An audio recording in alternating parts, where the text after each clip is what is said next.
네, 안녕하세요. 여러분들의 구독과 좋아요로 이 채널이 유지되고 있습니다. 네, 영상 속도는 1.5배를 추천드리는 바이고요. 항상 구독자님, 멤버십 회원님들에게 감사하다고 말씀을 드리면서 이번 내용은 비트와이즈 자사운용 최고 투자 책임자가 이야기했던 내용과 그 다음에 나머지 비트코인 관련된 또 소식과 그 다음에 이더리움 소식하고 그 다음에 바네크 쪽에서 공식으로 2024년도에 따른 전망추이의 내용을 좀 다뤄보도록 하겠습니다. 일단 비트와이즈 자사운용 최고 책임자가 이런 이야기를 했다라고 하는데요. 가상자산 강세장에서 중요한 것은 전문 투자자들과 기관 투자자들이 처음으로 시장에 들어오고 있다는 것이다. 비트코인 존재한 지난 13년 동안 1센트에서 44,000달러의 상승은 주로 개인 투자자들에 따른 의한 것이다. 그러니까 이때까지는 손바퀴 현상이 그렇게까지 많이 이루어지지 않았다는 걸 이야기를 한다라고 보시면 될 것 같고요.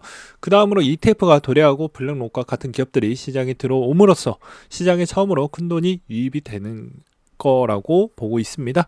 따라서 저는 비트코인이 더 오를 것이라고 생각을 하고, 다만 일직선으로 오르는 것은 아닐 것입니다. 올해 150%나 올랐기 때문에 앞으로 변동성 여지가 있고 매우 멀리 온 것은 분명하지만 앞으로도 추가적인 1년 동안은 사상 최고치를 경신하고 훨씬 더 많은 사람들이 파티에 참여할 것으로 저는 기대를 하고 있습니다.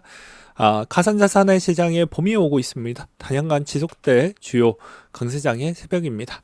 주류가 되는 가상자산 시장이 될 것으로 보여지고 겨울은 끝났고 앞으로 반등만 남아져 있고 따뜻한 날들이 펼쳐질 것 같습니다. 라고 이야기를 하고 있는데요. 과연 이대로 정말 갈 것인지 아닐 것인지 좀 더 봐야 될 것 같기도 하고요. 바이낸스 리서치 보고서가 최근에 또 나와 주기도 했습니다. 네, 상위 5% 스테이블 코인 시가총액이 4분기 증가세로 전환했다라는 거, 이거 키포인트죠. 네, 그 다음에 NFT 거래량이 8개월 만에 증가를 했다라는 거, 이게 좀 중요합니다. 최근에 NFT 거래 빈도 부분을 본다라고 해도 폴리곤이 항상 우세적으로 있었다가 최근에 솔라나가 좀 더 우세적으로 보여주고 있죠. 근데 여기에서도 대부분 좀 더 폴리곤과 솔라나 대비해서 가장 또 두드러지게 보여주고 있는 것 중에 하나는 비트코인 쪽이었죠. 그 다음으로 현물 ETF 1월 승인 전망이 힘을 받고 있다고 하는데, 이거는 뭐 1월달 또 되어봐야지 알 것 같긴 합니다. 그리고 4월달에 반감기 역시 주목해야 되는 시점이다 보니까 아마도 1월달에 안 된다고 해도 3월, 4월달에 기대감은 두 개가 겹쳤죠. 그래서 이런 점을 좀 볼 필요성이 있고요. 그 다음으로 최근 솔라나가 레이어 1 프로젝트들 토큰이 이더보다 더 많이 상승을 했다는 거, 그리고 실물 자산 RWA죠. 중요성이 더욱더 커지고 있고 메이커다오의 대조표도 49% 구성이 되어져 있다는 거, 그리고 최근에 JK 롤업이 속속 출시가 되고 영지식 기술에 따른 꽃이 좀 피어가고 있습니다. 그 다음으로 또 내년 정도죠. 내년에 금리 인하 추이에 따른 내용이 있었습니다. 그래서 이 내용은 좀 진짜 함축적으로 웬만한 내용이 다 들어갔다라고 볼 수가 있어서 한 번쯤은 다시 한번 이해가 안 되시는 분들은 한 번 더 읽어보시길 바라겠고요. 그 다음으로 바이낸스 13번째 예비 인증서가 나왔다고 합니다. 여기서도 보게 되면 비트코인, 이더리움, BNB, 테더 기반으로 되어져 있는데, 그냥 간단하게 비트코인 감소했고 이더 자산도 감소를 했고 테더 자산도 조금은 증가했다, 이런 이야기가 있습니다. 그러니까 증빙했고 우리 이제 문제없이 계속해서 이제 공개한다고 했으니 이렇게 공개를 해서 관리를 하고 있다라는 걸 보여주었다고 볼 수가 있게 되겠고요. 그 다음으로 이제 비트코인 오딜러스 벌꿀 오소리 콜렉션이 엄청 좀 비싸게 또 팔렸다라고 합니다. 45만 달러 정도의 판매가 됐다라고 합니다. 그래서 이런 점을 좀 봤을 때 우리는 어떤 생각을 좀 해봐야 될까요? 작년이라고 보기에는 좀 그렇죠. 2021년도 때 기반을 해서 가장 핫했던 게 무엇이었습니까? NFT였고 메타버스 관련 쪽이었죠. 그래서 그때 당시에도 NFT 메타버스가 엄청나게 인기가 있었던 초입 상황 때는 어땠습니까? 이런 내용들이 좀 나왔었죠. 마찬가지로 지금의 트렌드는 뭐다? 이게 약간 좀 안타깝지만 ERC20 기반에서 좀 주력을 가져갈 수 있는 게 좀 더 많이 나와 주어야 되는데 그런 게 좀 아쉽다. 오히려 비트코인에게 더 많이 힘을 줘버리는 그런 형태가 좀 더 나올 수도 있겠다라는 생각이 들고요. 그리고 UTXO 관련된 내용으로 또 본다라고 해도 이번에 BRC20이 출시 전 8,600만 개 대비 60% 급증한 규모로 비트코인 네트워크 최대 수백억 달러 하드웨어 전력 낭비를 초래할 수는 있지만 그럼에도 불구하고도 꾸준하게 성장을 해주고 있습니다. 그리고 익스플로니 취약점 공격에 대해서도 여전히 노출이 되어져 있다라는 건 나중에 이쪽에 일단 돈이 잘 모이고 있거든요. 결국에 이걸로 또 공격의 대상을 당해서 우리 다 알고 있지만 어느 시점에서 이게 무너질지도 또 지켜볼 필요성은 있습니다. 물론 이제 그 전에 계속 업데이트를 하면 이제 또 이야기는 달라지겠죠. 그 다음으로 바네크 비트코인 내년 4분기 신고점 경신에 따른 전망 추이를 또 내놓기도 했었는데요. 이 전망 내용이 좀 많습니다. 근데 내용이 다 중요해서 하나씩 읽어보도록 하겠는데요. 현물 ETF 승인에 따른 가능성, 그리고 ETF로 인해서 대략 한 3조 원 정도 자금이 들어올 것 같다. 이거 바네크 입장입니다. 제 입장이 아니고, 그 다음에 반감기로 인한 시장 혼란이 최소화될 것 같고, 그 다음에 저비용 채굴자들이 유리한 시장으로 개편이 될 것 같다. 그리고 내년 4분기에 비트코인 신고점이 경신할 것으로 보고 있으며 이더리움이 비트코인을 따라잡지는 못하겠지만 기술주보다 상승폭이 클 것 같다 라고 했고요.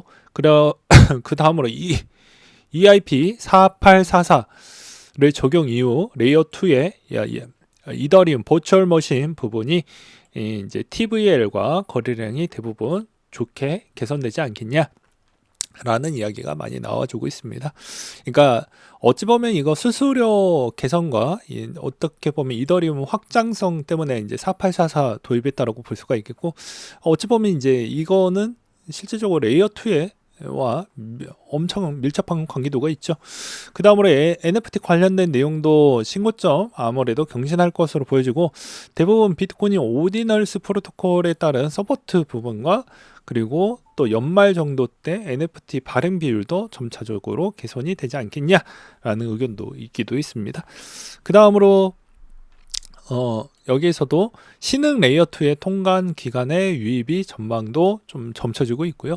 라이트닝 개선의 네트워크 기반의 스테이킹, 비트코인 스테이킹 출시도 아무래도 곧 생길 것 같다. 시장이 커지니까 스테이킹 비중도 점차 늘어날 수도 있겠죠. 그 다음으로 또 볼 수 있는 건 아무래도 요 내용이 또 될 것 같은데, 유니스왑 KYC 규정 중수의 탈중앙화 맵 기간 유입 증가 추이도 좀 보여진다라는 내용도 보여지기도 있습니다. 그리고 미국의 액탁원에서 피델리티 비트코인 현물 ETF 티커를 등록을 했다고 하는데요. 티커명은 여기에서도 보게 되면 BTC로 이렇게 진행을 한다고 합니다. 근데 여러분들은 여기에서도 아셔야 되는 게 이 티커명이 나온다라는 것 자체만으로도 이미 초읽기에 들어갔다고 보시면 돼요. 웬만하면 티커명을 먼저 주진 않습니다. ETF 그런 형태를 준비를 할 때도요. 안 되면 그 전에 반려를 계속 내지 티커까지를 지정을 해놓고 하진 않거든요. 그래서 대다수 이 시일은 진짜 머지 안 했다 라는 건 볼 수는 있지만 언제 될 거냐의 부분인 거라고 저는 생각을 합니다. 그 다음으로 이더리움 코어 개발자 회의에서 골리 섀도우 포크를 진행할 예정이라고 되어져 있는데요. 여기에서도 모든 프로젝트가 순조롭게 진행이 된다면 포크 일자를 24년도 초로 확정을 짓고 1월에 덴쿤 네트워크를 활성화할 계획을 갖고 있다고 되어져 있습니다. 여기서 덴쿤 네트워크에 대해서 또 간략하게 설명을 하고 넘어간다고 하면요. 그냥 이더리움의 레이어 2의 수수료를 좀 더 낮추고, 그 다음에 여기서 네트워크 효율성을 더욱더 극대화시키는 그 정도로 개념만 잡고 넘어가시면 될 것 같습니다. 어떠한 구독자님이 그런 이야기를 많이 하십니다. 해당에 있는 용어가 좀 생소하다, 잘 모르는 게 많이 있다. 영상을 통해서 조금이라도 설명을 해줬으면 좋겠다. 시간 관계상에 어느 정도 여유가 된다면 짤막하게라도 설명을 하고 넘어가든지, 매우 중요한 내용이 되면 대부분 다 설명을 하고 넘어갑니다. 루나 사태 터졌을 때도 다 설명을 하고 이런 상황이 이루어졌고 그런 거에 대해서 중요한 내용이라고 하면 대부분 이렇게 설명을 하고 넘어가는데, 그렇지 않으면 우리는 포인트를 잘 잡아야죠. 우리가 개발자가 되기 위해서 공부를 하는 게 아니죠. 즉 돈을 벌기 위해서 하기 때문에 간단하게 개념만 잡고 가는 게 저는 바람직하다고 봅니다. 더 깊숙하게 들어가고 싶은 건 자체적으로 공부하시는 걸 추천을 드리는 바이고요. 그리고 마지막으로 제가 요 내용 또 준비를 했는데, 어떤 분들은 또 이분의 외모만 또 보고 평가하실까봐 저는 그러지 마시고 이 내용의 본질만 좀 보셔라 라고 저는 말씀을 드리고 싶습니다. 19억 빚을 갚기 위해 막노동하는 34살 여성이라고 되어져 있죠. 즉 이 34살 여성이라는 분과 그리고 19억의 빚이라는 게 이게 진실이든 아니든 간에 이렇게 열심히 사고 있다라는 컨셉을 지금 보여주고 있죠. 그러니까 이게 진짜든 가짜든 우리에게 준 이런 거에 대해서는 뭐 중요하지 않습니다. 그냥 이 콘텐츠, 이 영상의 콘텐츠의 숨은 의도를 좀 보자라는 것이죠. 즉, 자, 이 빚을 갚기 위해서 다 하고 있죠. 열심히 살고 있죠. 근데 우리의 삶은 이렇게 열심히 살고 있는지를 한번 좀 되새겨 봐야 되지 않을까요? 라는 이야기를 좀 드리고 싶었다라는 것입니다. 왜냐하면 대부분 요즘 커뮤니티에서 잠깐 조정이 살포시 나왔는데 요 순간에서 대략 청산이 한 8만 명씩은 꾸준하게 나와주고 있어요. 그러면서 커뮤니티에서도 야 좀 죽을 것 같다 이런 이야기가 좀 들리고 있단 말이죠.